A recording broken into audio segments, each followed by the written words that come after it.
The 14th Amendment of the U.S. Constitution enshrines the idea of one person, one vote. Texas counties have to redistrict after each census. It is required in our state law. So when you talk about reasons to redistrict in one person, one vote, the courts have said it's the 10% difference. And you asked about the 10%, right? It's the difference in the largest precinct and the smallest precinct. As long as that's within 10%, you're within the guide rails that have been established. And after the 2020 census, the courts went through a complete look at the data in 2021 and saw that it was only a 1.8% difference in the largest and the smallest. We no longer had to redraw any lines. We could move forward with what was in place. The court voted on that with a 3-2 Republican majority. The vote was 4-1 to move forward, waiting until 2030 to do this thing again. We have no new census data, and yet here we are again.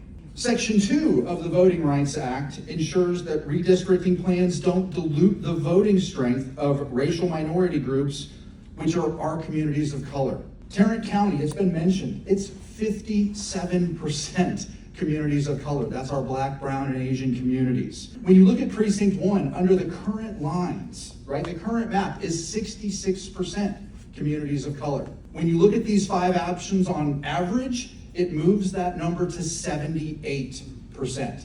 That is packing. When you look at precinct 2, it's at 60% today. The average change across these 5 maps takes it to 48.5.